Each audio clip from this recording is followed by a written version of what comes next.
vida, aquellos que nos miran por las redes sociales, aquellos que por primera vez se conectan, sean bendecidos de una manera especial, que la gracia y la paz del Señor pueda sobreabundar en cada una de sus vidas.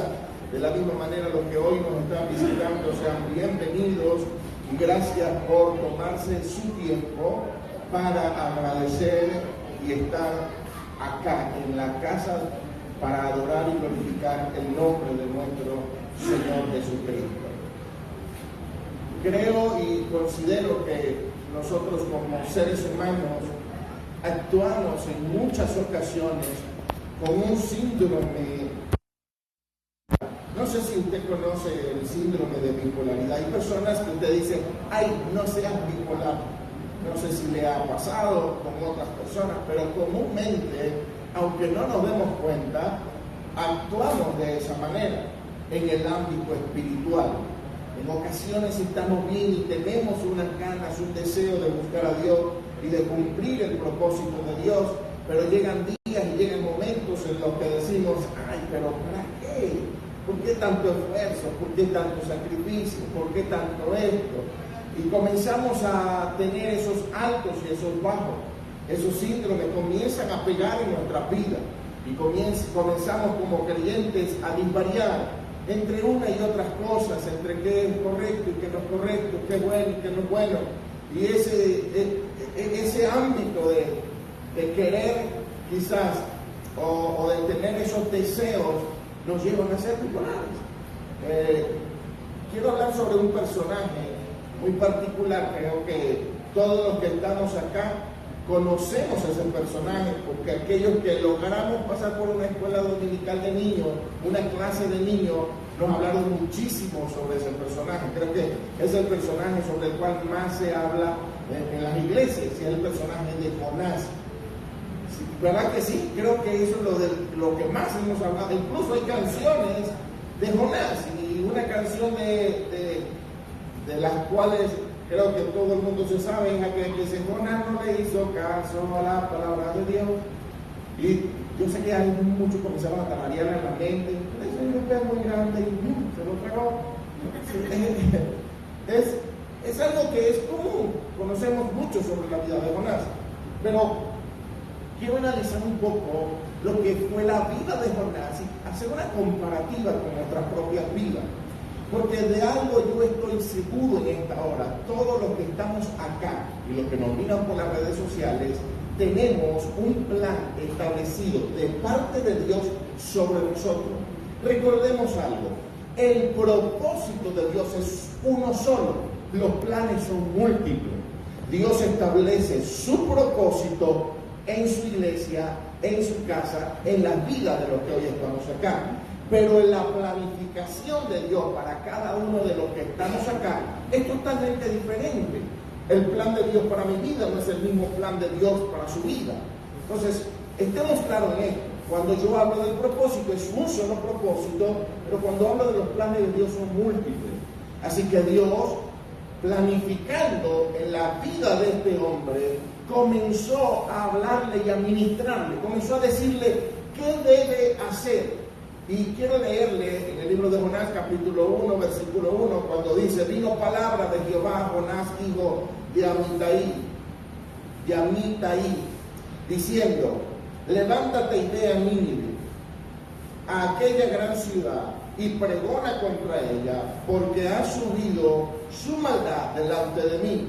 Y Jonás se levantó para huir de la presencia de Jehová a Tarsis, y descendió a Jope, y halló una nave que partió para Tarsis, y pagándole su pasaje, entró en ella para irse con ella a Tarsis, lejos de la presencia de Jehová.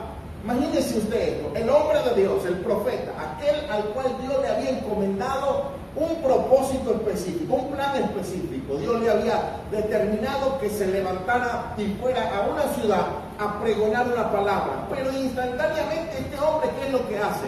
Hace totalmente lo contrario a lo que Dios le había dicho. Había razones quizás personales y razones morales, psicológicas, por las cuales este hombre estaba actuando de esa manera. Yo no sé cuántos de los que estamos en este lugar, en ocasiones no nos gusta la voluntad de Dios, o no nos gusta lo que Dios ha determinado para nuestras vidas. Y comenzamos con una lucha interna, con una pelea interior por qué hacer con lo que no me gusta. Pero yo sé que Dios está demandando algo sobre mi vida, que Dios tiene una demanda sobre las cosas que yo debo hacer. Pero en un momento determinado yo comienzo a pelear con lo que a mí me agrada, con lo que yo quiero que suceda, con lo que yo quiero que pase, en contra de lo que Dios dijo que iba a hacer. Entonces son luchas internas. Aquí viene lo que le mencionaba hace unos minutos. Entramos en un sentimiento de bipolaridad. Yo quiero hacer la voluntad de Dios. Yo quiero que Dios haga conmigo cosas grandes. Yo quiero que Dios me hable y me ministre. Pero el día que Dios te habla y te ministra y no está conforme a lo que tú crees o a lo que tú consideras, entonces comenzamos a pelear y a decir, no, pero es que no me parece que Dios esté en lo correcto. No me parece que Dios esté en la verdad en cuanto a este asunto. Yo creo que a Dios le faltó analizar un poquito más la situación y darme un veredicto final. Entonces Dios se ha equivocado en este asunto. Y esto nos pasa cotidianamente, aunque no decimos esta palabra, comenzamos a pelear en contra de lo que Dios ha establecido para nosotros y comenzamos a establecer nuestros principios, nuestras ideas, nuestros pensamientos, lo que nosotros consideramos y creemos que es justo y correcto. Por eso a veces nos damos de tropezones con Dios hasta que no entendamos lo que realmente Dios quiere hacer y hagamos lo que Dios determinó que hagamos. No vamos a salir de situaciones por las cuales nosotros mismos nos metimos. ¿A dónde huyó este hombre? Dice la Biblia que salió huyendo a Tarsis. Consiguió en Jope una embarcación donde pagó su pasaje. Pero si leemos detenidamente, dice, descendió a Jope. Cuando una persona se va de la voluntad de Dios, desciende, nunca sube, nunca asciende, nunca crece, nunca surge. Siempre que pasa, desciende. La voluntad de Dios nos hace crecer, ir en contra de la voluntad de Dios nos hace descender. Así que este hombre llamado Jonás, lo primero que hizo para irse en contra de la voluntad de Dios fue descender a Jope. Y en Jope pagó un pasaje de una embarcación para que lo llevara a Tarsis. Y en Tarsis, que era la zona de España, en aquel lugar él dijo, me voy a ir lo más lejos posible de la voluntad de Dios. Pero ¿quién se escapa? Pregunto yo en esta hora, ¿quién se puede escapar de la voluntad de Dios, del plan y del propósito de Dios? No hay nadie, absolutamente nadie, hermano. Yo tengo algo por entendido. Dios tiene control, tiene dominio de cada una de las cosas que nos pasan. Así que si la pregunta suya el día de hoy, ¿también tiene control y dominio de lo malo? Yo le voy a responder que sí. Dios tiene control de cada una de las cosas que nos están pasando. El motivo es de que Dios nos está enrumbando, encaminando a un propósito, a una meta, a un plan, a algo ya establecido por Él. Porque cuando este hombre se subió en la embarcación, tuvo que también haber descendido dentro de la embarcación a su cuarto que estaba por debajo de los lugares donde la gente que navega está. Entonces no tan solo descendió a Jope, sino que descendió dentro de la embarcación. Cada vez se hundía más y más. Y el Señor, por causa del propósito que había establecido en aquel hombre, levanta una gran tormenta en aquel lugar. Levanta una tormenta por la cual cada una de las personas que estaban en la embarcación comienza a clamar. Dicen, no aguantamos más esto. Esto tuvo que ser algo echado. Esto tuvo que venir de parte de alguien particular. Una tormenta como esta no es común. Una situación como esta no está fácil. No es común lo que se está pasando o lo que se está viviendo. Y comienzan todos a orar. Todos comienzan a clamar. Y en su continua oración no ven respuesta de nada. Ellos no vieron respuesta delante de sus dioses. Y el capitán comienza a buscar, pero aquí falta gente. ¿Dónde está la gente que falta? y consiguen a Jonás durmiendo, hermano. Porque lo que sucede en la vida del creyente, o en cualquier vida, vamos a llevarlo en términos generales, en la vida del ser humano, lo que sucede cuando nos alejamos de lo que Dios quiere hacer en nuestras vidas, es somnolencia. Eso es lo que sucede. Es somnolencia, no dormimos. No sabemos aprovechar los tiempos, no sabemos aprovechar las oportunidades, pasamos por alto cualquier cosa que pasa. Dios te presenta oportunidades maravillosas y tú las ignoras, tú te quedas dormido. Porque cuando descendemos no tenemos visión, cuando descendemos no tenemos proyección, cuando descendemos no tenemos capacidad de entender lo que Dios está haciendo. Entonces, aquel hombre, el capitán, va y busca en los camerinos, en el sitio donde se estaba durmiendo aquel hombre, lo levanta y dice: hey, levántate. Una gran tormenta nos está azotando y tú aquí andas de flojo. Lo levantan y lo suben y dice: clama a tu Dios, porque de repente es de parte de tu Dios lo que está pasando. Y llegan a la conclusión de decir: bueno, vamos a tirar suerte, vamos a ver qué hacemos. No sé si agarraron una monedita y vamos, carros ellos. No, carros ellos, no, tú no. No sé qué tipo de suerte tiraron, o de repente se sabían el timarín, y agarraron al que era. Pero en sí la Biblia dice que la suerte cayó sobre Jonás, y le dijeron: cayó sobre ti, decláranos qué pasó. Dice: ¿sabes qué? Yo soy judío, yo soy profeta, yo recibí una palabra de parte de Dios, pero yo no quiero cumplir esa palabra. ¿Ok? ¿Cuál era el deseo del corazón de Jonás?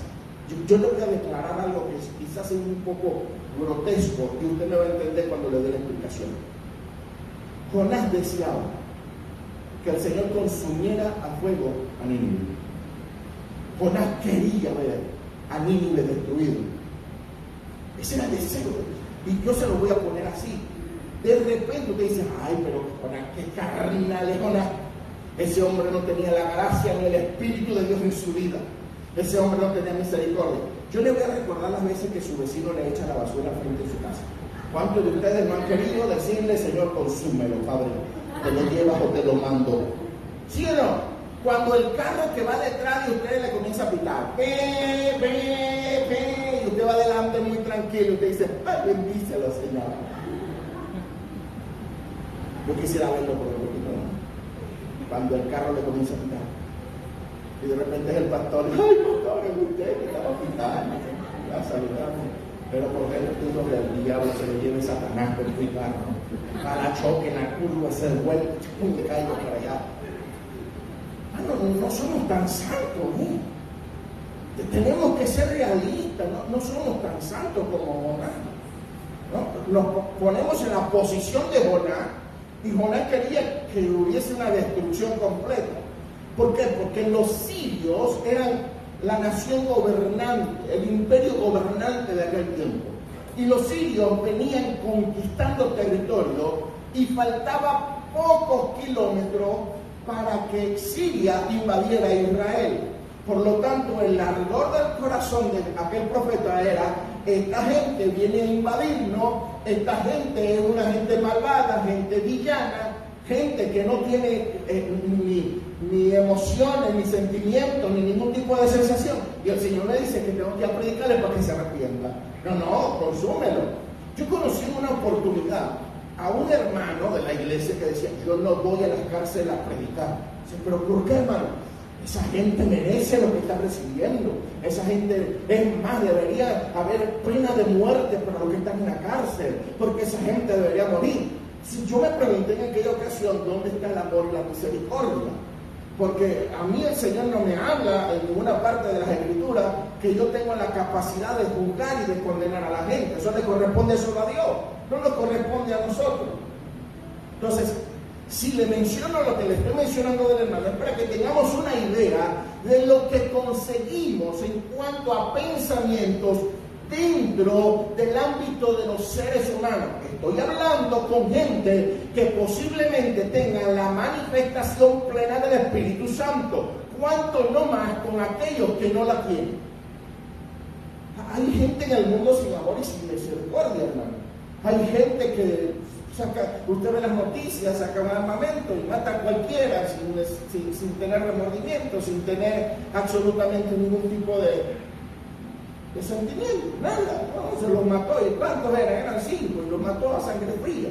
Entonces, hay gente en el mundo que vive esa experiencia, pero hay gente en el Señor que aunque no tiene un arma en su mano, la tiene en la mente, la tiene en el corazón, la tiene en el pensamiento.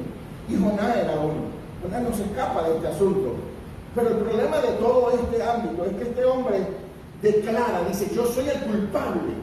Yo soy el culpable de que ustedes estén pasando una tragedia, de que se haya levantado el mal en contra de ustedes. La gente, dice las Escrituras, que tomaron todo lo que llevaban en la embarcación y la tiraron al mar para ellos poder llevar todo lo que habían sacado de Jope hacia Tarsis. Tenían que durar 1 año de recorrido de puerto en puerto para llegar a su lugar de destino. Imagínense el sacrificio de trabajo, la labor que ellos tenían por todo 1 año, trabajando y sacrificándose para llevarlo a su tierra. Tal vez viene este individuo llamado Jonás, y hace, disculpe que puse a uno de la historia pasada en otra historia, no entraba. Este individuo llamado Jonás a hacer de que todo el sacrificio de un pueblo o de una gente sea tirada al mar. Entonces, Jonás dice, échenme al mar. La única solución es que a mí me tiren al mar. Y los que estaban en la embarcación tuvieron más misericordia de Jonás que la que tuvo Jonás por aquel pueblo. Porque dice las Escrituras que la gente de la embarcación intentó darle vuelta a la embarcación para llevarlo a tierra. Dice, intentaron darle vuelta a la embarcación y no pudieron. Entonces yo me imagino los que estaban ahí hablando, oye, me da cosita tirar a este hombre allá, me da cosita tirarlo al mar, no sé, me parece tan tierno el panzoncito ese. No sé qué hacemos, y el capitán allí, pero que nada, él nos dijo que lo echamos. Y si no funciona, bueno, si no funciona nos llevamos la satisfacción de que tiramos al desgraciado, que hizo que botáramos toda la ropa y todo lo que teníamos encima. Entonces nos queda el alivio si no funciona. Esto es invento mío, pero ¿a cuántos no les gusta que hace eso? Ay, hermano, más de uno. Mira, más de una de las esposas que están acá dirían, a mí me gustaría tirar a mi panzoncito al mar, que se lo trae un pescado grande y que lo bote lejos. Algo así, no sé si sea una realidad, pero sé que muchas mujeres en algún momento determinado de su vida desearon que un pez muy grande se llevara a ese ser individuo que ronca al lado de usted. No sé si sea verdad, pero la que se está riendo es porque se está delatando, la sacando de su interior.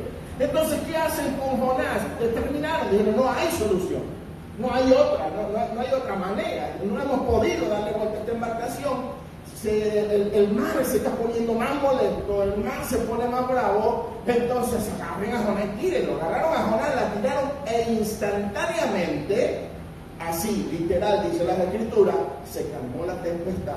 Y cuando la gente vio aquello, comenzaron a glorificar a Dios y dieron sacrificios al Señor ese día. Ese día dijeron, no, nos rendimos ante el Dios de este hombre.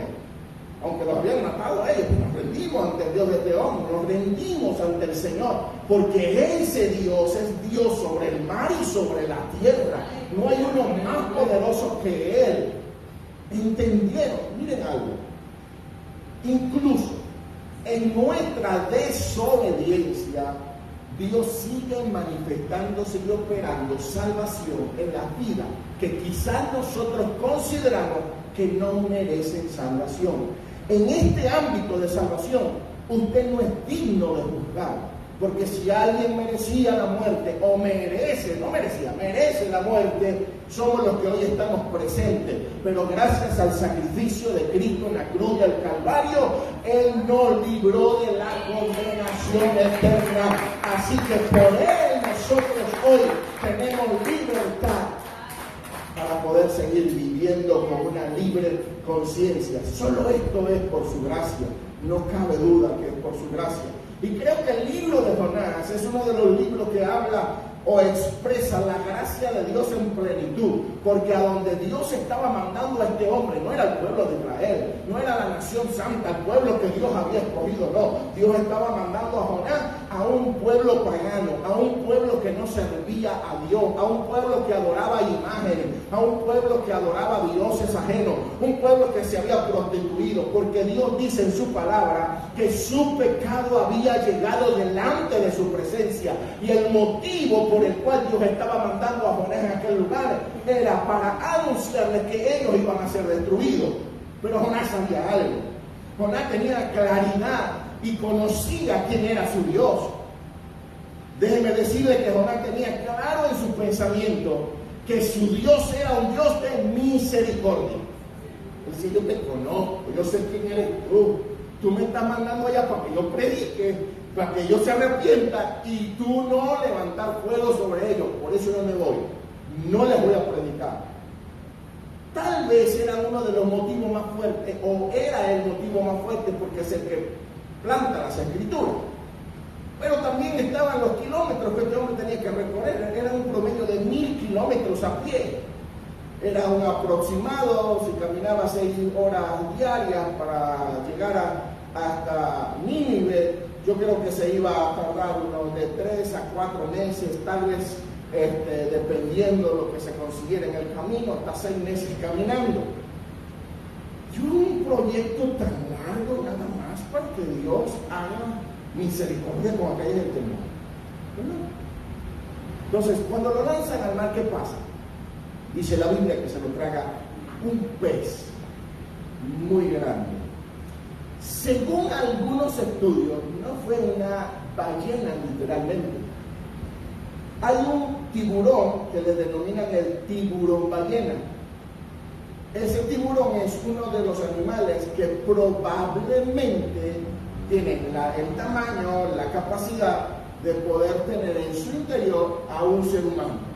Es más o menos de unos 13 metros de largo, más o menos, y de ancho puede ser como de 6 metros de ancho. Es un camión de pasajeros, pero muy bien sofisticado. Algunos dicen que este Jonás pudo vivir en el vientre del pez durante 3 días. Otros dicen que no. Pero haya vivido o haya muerto, tuvo que haber un milagro en ese ámbito. Hay una historia, para que tengamos una idea. Hay una historia en el Nuevo Testamento que Jesús narró.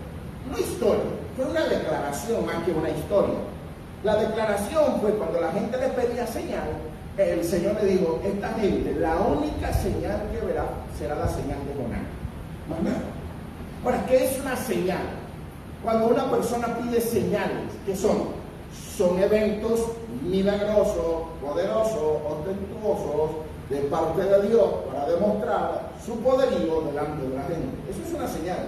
Cuando usted ve a un enfermo sanar, ¿qué dice? Oh, una señal, Dios hizo un milagro. Cuando usted ora por algún ámbito y Dios da la respuesta de lo que usted está hablando, te dice: Dios me dio una señal, esa señal de poder, de gloria. Los profetas, cuando hacían algo glorioso, lo denominaban como una señal. Elías pidió fuego del cielo para consumir un holocausto, un sacrificio que él estaba haciendo, y cayó fuego, y a eso le denominamos señal. Pero si analizamos un poquito todo lo que hemos visto o leído la historia de Jonás, son 4 capítulos, y los 4 capítulos son súper cortos. Léase la historia de Jonás, está fascinante. Y yo lo leí y no vi ninguna señal. O sea, no hubo un milagro poderoso de fuego, no hubo la resurrección de alguien, pero considerando poquito, Jonás tuvo que vivir 3 días, y el Señor dijo: la señal que recibirán será la señal de Jonás. Y Jonás fue un prototipo, una figura simbólica de Cristo en cuanto al sacrificio de los 3 días en el vientre de la tierra. Y así estará el Hijo del Hombre 3 días, muerto, y al tercer día resucitará. Entonces Jonás cumplió una función, aunque él no la quería, aunque él no la deseaba, aunque él quizás no lo planificó, pero ya en el pensamiento de Dios estaba utilizar a Jonás como prototipo de Cristo para un evento específico. Y a veces nosotros no entendemos que la tragedia, el problema, las circunstancias que estamos viviendo, las situaciones que hoy se nos han presentado, simplemente es parte del plan de Dios para llevarnos a donde Él quiere llevarnos. Y de repente usted se siente en el vientre del pez, o de repente usted está hundido en alguna problemática, está siendo perseguido, juzgado, criticado, señalado, está siendo con motivo de murmuraciones en contra suya, y quizás podríamos hablar de 1000 y una cosas por las cuales usted puede estar pasando el día de hoy. Pero lo que yo vengo a decirte en esta hora, que no importa cuál sea el problema, Dios tiene control, aunque estés en el vientre de un pez, aunque estés en el problema más grande que tú puedas estar, Dios tiene el control. Y cuando Dios agarra y lanza a Jonás, Dios lo esperó, dice, calmó la tempestad, pero un pez lo estaba esperando. ¿Cuántos días estaba ese pez detrás de esa embarcación? Yo no lo sé, pero ¿cuántos días estará el Señor detrás de ti para bendecirte y librarte de cualquier mal? Tampoco lo sé. Lo que sí sé es que Dios está detrás tuyo para bendecirte y decirte, hey, aunque te lancen en el mar por causa de tu pecado, aunque te manden al mar por causa de tu desobediencia, todavía estoy aquí para guardarte. El capítulo 2 del libro de Jonás me parece muy paradójico en cuanto al final de lo que ora Jonás, porque Jonás hizo 2 oraciones. Y quiero leer para que entendamos un poco la oración de Jonás desde el vientre del pez. Mire cómo dice Jonás. Entonces oró Jonás a Jehová su Dios desde el vientre del pez, y dijo, invoqué en mi angustia a Jehová, y él me oyó. Desde el seno del Seol clamé, y mi voz oíste. ¿Qué quiso decir cuando dijo desde el seno del Seol? Él estaba haciendo una declaración de que él estaba muerto. Nadie va al Seol si no muere. Entonces él hizo una declaración desde el punto de vista muy personal de Jonás. Él dijo, ya yo estoy muerto. Desde el seno del Seol oíste mi voz. Me echaste a lo profundo, en medio de los mares, y me rodeó la corriente.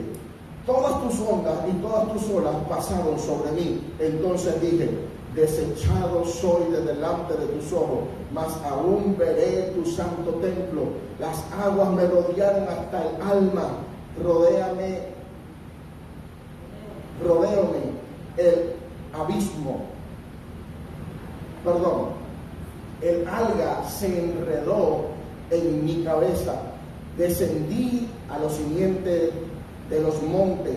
La tierra echó sus cerrojos sobre mí para siempre. Este hombre estaba declarando que él ya en ese momento estaba muerto. Cuando dice, la tierra echó sobre mí todo, y le puso llave a lo que yo soy.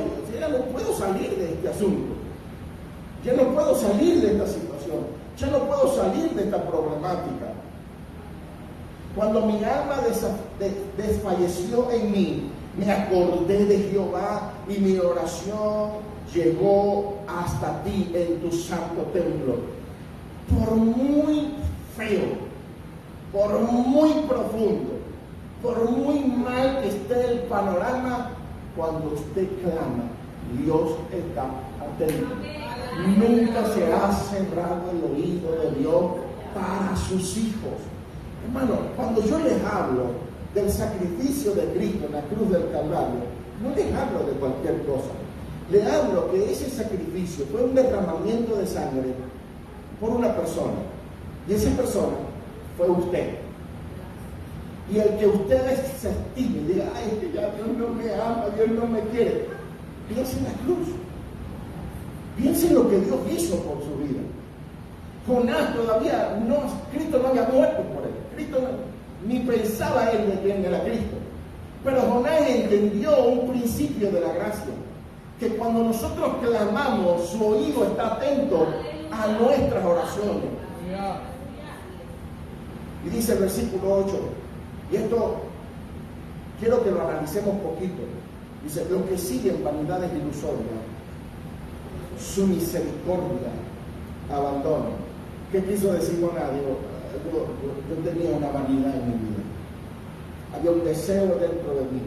Había algo que yo anhelaba, yo quería. ¿Qué era lo que quería? Que Dios destruyera a mí. Esa era su vanidad ilusoria. Dice, los que siguen vanidades ilusorias. Yo no sé cuántas vanidades ilusorias hoy podríamos presentar en el entorno de nuestras vidas, que nos llevan a abandonar su misericordia. Por eso que lo dice, los que siguen vanidades ilusorias, su misericordia abandonan. Entonces hay cosas que podríamos estar siguiendo ciegamente y darnos por entendido que estamos abandonando la misericordia de Dios. Por eso es que nosotros continuamente tratamos de hablar una verdad bíblica que impronta el pensamiento y que rompa con cualquier vanidad ilusoria que pueda estar llevándonos a abandonar la gracia de Dios para este tiempo. Entonces, los que siguen vanidades ilusorias, su misericordia abandona. Mas yo, con voz de alabanza, te ofreceré sacrificio, pagaré lo que prometí. La salvación es de Jehová. Mire la oración de este hombre. Dice, Señor, yo con mi voz te voy a ofrecer alabanza de sacrificio y voy a cumplir lo que yo te estoy prometiendo en esta. Yo voy a cumplir. Cumplió a fuerzas, hermano, porque el Señor le dio una orden al pez y el pez lo vomitó a la orilla del mar. Ahora, aquí voy. Jonás, vuelvo a repetir, no hizo ninguna señal en el lugar donde fue. ¿Qué hizo? Todo el capítulo 3 fue la pregonación de Jonás, donde dijo, dentro de 40 días Nínive será destruido, van a morir cuentas de pecadores y me voy a gozar cuando lo veas ardiendo aquí. Bueno, eso lo inventé yo. Pero yo creo que Jonás estaba diciendo, dentro de 40 días el Señor me ha dicho que ustedes van a ser destruidos. Y por dentro Jonás estaba diciendo lo que le dije hace unos minutos. Quiero verlos arder en el fuego, ese vecino que me tira la basura, ese vecino que hace esto, ese vecino que hace, aquel que me atraviesa el carro y no me deja salir, aquel que me lo rayó, va a ver que me movió el carro y el Señor le va a rayar hasta el alma a este hombre. Ni una cosa podríamos nosotros pensar. Pero Jonás estaba predicando una palabra declarada por Dios, pero su corazón no la creía. Su corazón deseaba otra cosa. Y dice las Escrituras, en el capítulo 4, que Jonás fue y se sentó, buscó un lugar alto, y de donde me miro la película mejor, dijo Jonás. Yo necesito mirarme esta película desde un ángulo donde no me pierdan nada. Dice que se hizo un lugar alto y ahí hizo, me imagino que un techito, algo así se hizo aquel hombre y dijo, aquí voy a esperar. El sol incandescente, por supuesto, en los vapores, se hizo algo para taparse, pero tuvieron que pegarles algunos vapores en la cara, en el rostro. ¿Cuántos de los que hoy estamos acá no hemos manejado en Ciudad Juárez con los vidrios abajo en plenas 12 del mediodía, cuando el sol está a todo dar? Y uno va y que recibiendo fresco con los vidrios abajo, fresco, uno parece que estuviera hirviendo ahí dentro del carro. ¿Sí o no? Parece uno que estuviera, ay Señor, esto es fuego, todo el mundo parece que se estuviera quemando afuera. Entonces, Jonás estaba viviendo algo así. Y viene el Señor, Jonás se cuesta a dormir, y en lo que él hizo, el Señor hace una enramada de un arbolito, tal vez de hojas muy grandes, ni siquiera de calabaza, pero en esa enramada que le hace el Señor lo protege, y por supuesto debajo de un árbol se vive mejor que debajo de un techo de zinc. Es algo más fresco, algo más sabroso, o algo de madera tal vez. Y se contentó Jonás, y va, ay Señor, eso dice la Biblia, que él se alegró, después que estaba molesto, el Señor le dio esa enramada para que él se alegrara, para que él se gozara. Y dijo, mejor veo la película con esta enramada. Comienza a quemar hasta al rey, todo el mundo lo va a quemar, Señor. El Señor me trajo para ver la gloria de él. Me trajo para ver su manifestación gloriosa. Y resulta que la gente se arrepintió. Se arrepintieron todos. El rey de la ciudad de Nínive dijo, esto es serio, vamos a tomar en cuenta y en consideración la palabra de ese hombre, así que el día de hoy todo el mundo a ayunar, no se come nada, todos se postran ante el Señor y piden misericordia, y no quiero ver ni a un animal comer tampoco. A los animales también me lo meten en ayuno y en oración, todos orando. Y esa gente, por causa del arrepentimiento que hubo en el corazón de ellos, el Señor tuvo misericordia. Y viene Jonás y le repite al Señor, por eso no quería venir. Por esa razón, yo estaba bien en mi casa. Y yo le voy a declarar algo, que de repente usted no lo dijo tal cual como Jonás, pero en ocasiones decimos, por eso es que no me quería comprometer con la iglesia. Por eso es que no quería compromiso con la iglesia o con el Señor, porque yo sabía que me iban a poner a esto. Y a veces se nos hace pesado lo que la maravillosa gracia es para nosotros. Y es allí donde yo considero que necesitamos un rompimiento de agradecer por la consideración de Dios sobre tu vida que no hizo sobre otro. ¿Me explico? No sé si me voy a explicar en este asunto. El que Dios te haya elegido para algo. Yo voy a poner una función no insignificante, pero quizás para los ojos de muchos dirán, bueno, no está haciendo gran cosa. Quizá, no estoy diciendo que esto pase ni que lo haya escuchado, pero les voy a poner un ejemplo. Mi hermano Job maneja el audio y quizás para muchos dicen, pero si nada más mover botoncito, algo que durante muchos meses yo no lo había podido hacer, que no sabía. Entonces, una función que no todo el mundo sabe hacer, alguien fue visto por Dios, llamado por Dios y establecido por Dios en algo que otros no podían hacerlo. Entonces, yo necesito entender que a mí Dios me privilegió con algo, lo cual yo tengo que considerar al que me llamó y hacerlo responsablemente. De repente usted dice, pero yo no tengo ninguna función dentro de la iglesia, pero Dios le dio una familia, Dios le dio un hogar, Dios le dio hijos, Dios le dio un trabajo, Dios le dio algo con lo cual usted puede enseñar y predicar. Y aquí voy a uno de los puntos más importantes de este tema.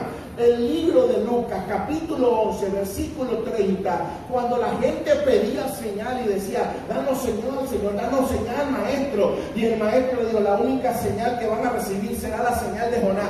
¿Y cuál fue la señal de Jonás? Dijo el mismo Jesús diciendo, porque así como Jonás fue señal. Escuche esto, la señal para Nínive no era algo poderoso que estaba sucediendo en el ambiente. La señal para Nínive era una persona que estaba dando testimonio de que Dios había hecho un milagro en su vida.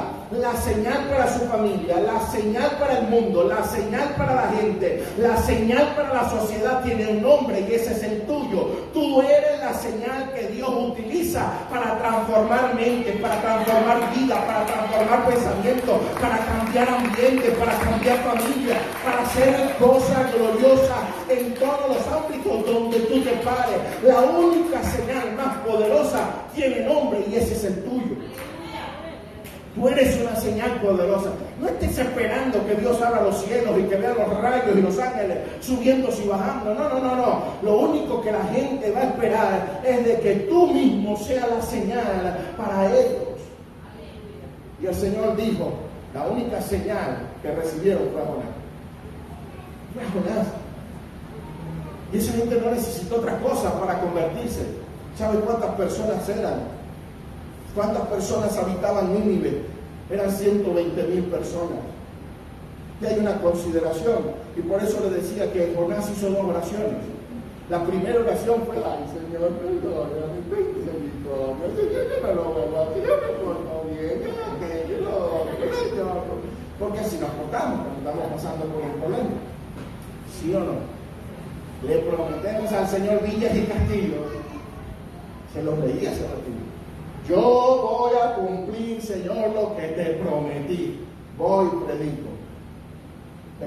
Capítulo 4, versículo 1. Pero Jonás se apesadumbró en extremo y se enojó.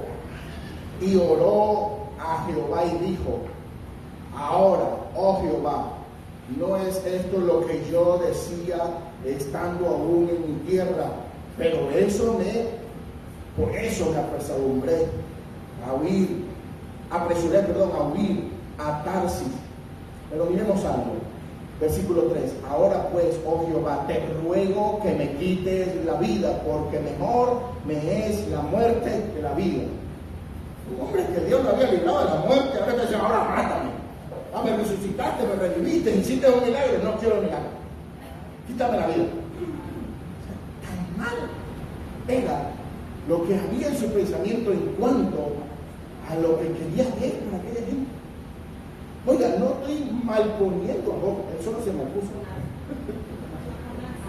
Perdón, a Jonás, Cristo Jesús, y como al predicador que subió al árbol de sicomoro a Moisés. Moisés, antes de ahí, ese no es lugar tuyo, es el de Saqueo. Dijo mi hermano Job, hermano Job, ya salga de la historia, por favor, déle lugar a Jonás, no le pertenece a esa historia suya. Sentía los rumores de la guerra, los rumores de las matanzas, los rumores del asesinato.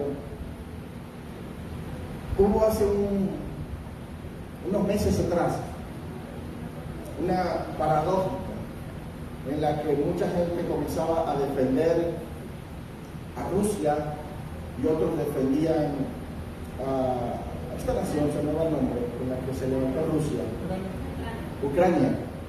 Y la gente decía, es que los ucranianos, corazón noble, los rusos, unos desgraciados y esto. Yo no me atrevía a hablar nada del asunto por motivo de que no conozco la historia de ninguno de los dos. Pero los dos merecían misericordia. Ninguno era más merecedor que otro. Lo mismo pasó cuando Israel se levantó en contra de la franja de Gaza.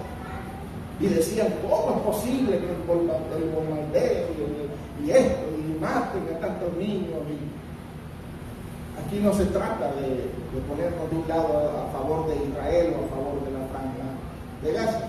Aquí se trata de que la misericordia de Dios se extiende sobre el mundo entero, sobre todo. Y que cada una de las problemáticas producen una planificación ya preestablecida por Dios. A Dios no se le escapa nada. El que me diga a mí hoy, que diga, no, es que eso es parte de la vida, y que la vida lleva un curso, y que nosotros decidimos en totalidad. No, hermano, créame algo. Si yo digo que Dios es soberano y que tiene control de todo, es porque la misma Biblia lo ha enseñado, y porque a Dios no tiene un plan B. No, me salió esto mal. El muchacho lo hice con los ojos marrones y de repente salieron ojos verdes. No tengo que buscar la forma, lo pongo ciego y se lo restauro más adelante. No, Dios no tiene un plan B. Dios no planifica sobre lo hecho. Ya Dios ha planificado, porque Él es soberano. Él conoce todo desde el inicio hasta el final. Si no, el Apocalipsis no estuviera escrito. El Apocalipsis fuera un libro incierto y algo que no sabríamos si iba a pasar. E incluso en Apocalipsis hay un versículo que dice: los que su nombre fueron inscritos en el libro de la vida desde antes de la fundación del mundo. O sea que su nombre fue inscrito en el libro de la vida desde antes de la fundación del mundo por un motivo. Y le voy a decir cuál es. La misma Biblia lo dice, y a los que él antes conoció, a eso lo predestinó. O sea que desde antes que tú nacieras, Dios te conoció y sabía lo loco que ibas a hacer. Sabía lo loca que ibas a hacer. O sea, lo he dicho en muchas ocasiones, que ibas a perseguir aviones, que te iba a gustar comer jabón, que ibas a andar persiguiendo estrellas y un poco de cosas. Este va a ser loco. Pero este loco tiene un corazón, nació con un corazón noble, nació con un corazón misericordioso, nació con un corazón que sabe pedir perdón. Y uno de los grandes ejemplos es David entendió la gracia y la misericordia de Dios. David pecó, David falló, David agarró la mujer de uno de sus generales del ejército, la embarazó. Cuando se enteró de que la había embarazado y había cometido su pecado, mandó a traer a su general y dijo: acuéstese, para encubrir el pecado. Pero como vio que no pudo encubrir David su pecado, le dio una carta para que lo matara. Lo descendá y que vaya a pelear a lo más recio de la batalla. Y cuando esté peleando en la batalla, déjenlo solo. Es terrible, hermano. Es terrible lo que David hizo. Pero David, en su corazón, cuando entendió la maldad que había hecho, se arrepintió. Y se arrepintió del corazón. Aquí yo no estoy para juzgar quién se salva y quién no se salva. Porque si yo le pongo ese panorama a usted, que se lo hicieron a usted lo mata. Usted dice: yo le quito la vida a David, yo mato a David. Pero como no nos corresponde a nosotros, este asunto le pertenece a Dios. Jonás tuvo que entender que el asunto le pertenecía a Dios. Y de que eso, de tener misericordia, aunque él veía que la guerra no estaba nada bueno y lo que él quería era muerte para aquella gente, todavía la misericordia de Dios estaba siendo entendida. Hoy a nosotros lo único que nos corresponde es tomar lo que nos pertenece de parte de Dios, que es su gracia. Más nada de la vida. No tome rencores, no tome envidia, no le pida fuego al vecino que está allí tirándole la basura al lado, no le pida fuego, aunque usted lo desee, porque de repente ese vecino el día de mañana se convierte y es una bendición para usted. Me pasó algo particular y ya voy cerrando el tema. Me pasó algo particular donde yo vivía en Venezuela, específicamente vivía en una zona que se le llama La Libertad, que de libertad no tengo nada, un puro malandro en esa zona. No crea que yo era malandro, no, yo vivía entre los malandros. No crea que yo era cholo, yo vivía entre los cholos, pero no lo era. Y a 3 casas de mi casa había una bruja. Le comentaba al día de ayer a la hermana Lupita y le hablaba un poco sobre el panorama de Venezuela, lo que es la montaña del Sorte, lo que son los brujos, los babalaos, los santeros y todo ese asunto en mi país. Está muy acentuado. Pero a 3 casas vivía una bruja. Yo vivía batallando en el ambiente espiritual por esa bruja, pero tenía poco conocimiento. No decir: ay, el pastor tenía mucho conocimiento. No tenía nada de conocimiento. Era un creyente común y corriente. No sabía nada. Y mi oración era: Señor, haz que esa bruja se mude o mátala. ¿En serio? Si no te la llevas de ahí, Señor, quítale la vida. Y era mi oración muy unida. Gracias al Señor que no yo de quitarle la vida, la convirtió. Se convirtió, incluso era de otro país. Y era trinitaria, era de Trinidad y Tobago. Era trinitaria. Y después me saludaba tan hermoso, decía: hermano Joel.